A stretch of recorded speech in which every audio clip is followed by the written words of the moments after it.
Hello दोस्तों, एक बार फिर से मेरे YouTube channel the creative world में आपका स्वागत है। दोस्तों, आज का इस पोस्ट और इस वीडियो में हम बात करेंगे कि दुनिया के सबसे ऊंची इमारत यानी बुर्ज खलीफा का निर्माण कैसे हुआ। तो दोस्तों, दुबई में स्थित दुनिया के सबसे ऊंची इमारत बुर्ज खलीफा के बारे में आप तो जानते होंगे। 828 मीटर इस इमारत को बनाने में करीब $1.5 बिलियन का खर्चा आया था। इस बिल्डिंग में सिर्फ पैसे ही नहीं, 12,000 कारीगरों ने दिन रात मेहनत कर इस प्रोजेक्ट को सफल बनाया था। लेकिन इतने बड़े प्रोजेक्ट को सफल बनाने में वहाँ के कारीगर और वर्कर्स को किन किन मुश्किलों का सामना करना पड़ा, कैसे उन मुश्किलों का सॉल्यूशन निकालकर उन्होंने दुनिया की सबसे ऊंची इमारत बुर्ज खलीफा का निर्माण पूरा किया, यही सब आपको हम आज के इस वीडियो में बताने वाले हैं। तो बने रहें वीडियो के अंत तक, क्योंकि यह वीडियो काफ़ी इंटरेस्टिंग होने वाले हैं। तो दोस्तों, बुर्ज खलीफा का निर्माण। दोस्तों, इस इमारत को बनाने में इंजीनियर के पास सिर्फ 6 साल का समय था, जिसमें उनको यह पूरी बिल्डिंग बनाकर तैयार करनी थी।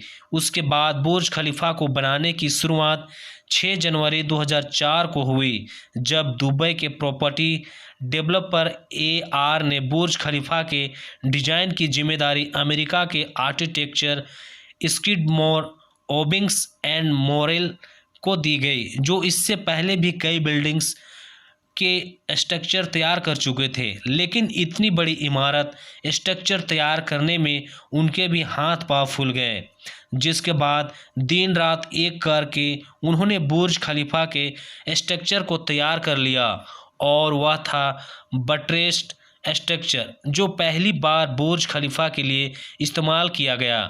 और इसी फर्म के एक आर्किटेक्ट एड्रियन स्मिथ को बुर्ज खलीफा का डिज़ाइन बनाने का काम दिया गया।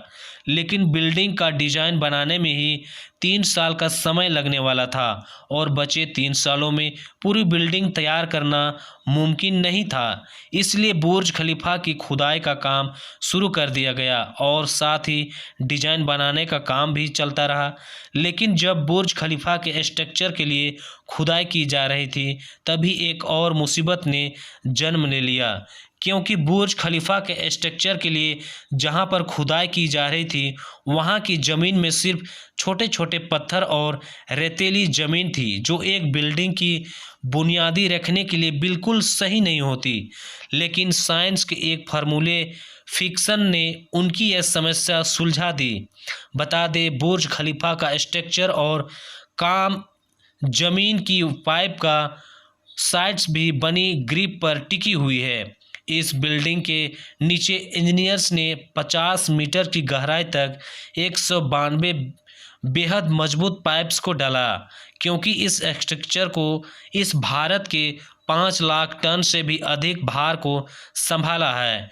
बुर्ज खलीफा का स्ट्रक्चर तैयार होने के बाद बारी आती है इसके कंस्ट्रक्शन की। बुर्ज खलीफा के कंस्ट्रक्शन का काम साउथ कोरिया की जानी मानी कंपनी सैमसंग यानी CNT कॉरपोरेशन को दिया गया, जो कि इससे पहले भी कई बड़ी प्रोजेक्ट जैसे ताइपे 101 पर भी काम कर चुकी थी। लेकिन दोस्तों, सैमसंग CNT कॉरपोरेशन को दिया गया ये काम इतना बड़ा था कि इसे बेल्जियम की बेसिक्स और UAE की मदद लेनी पड़ी, जिसके बाद कंस्ट्रक्शन का काम शुरू कर दिया गया। और इस बिल्डिंग को जल्दी से जल्दी बनाने के लिए विंग फास्ट कंक्रीट से जंप फार्मिंग प्रोसेस का इस्तेमाल किया गया।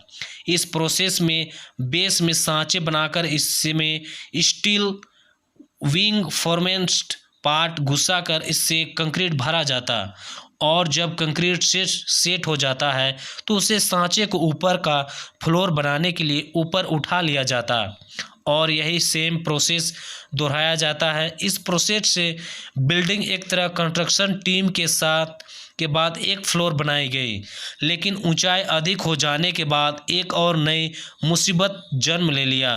यह मुसीबत थी कि जो कंक्रीट ऊपर सांचों में डालने के लिए बनाया जा रहा था वह अधिक गर्मी और अधिक ऊंचाई होने के कारण ऊपर जाते ही सूख जाता था।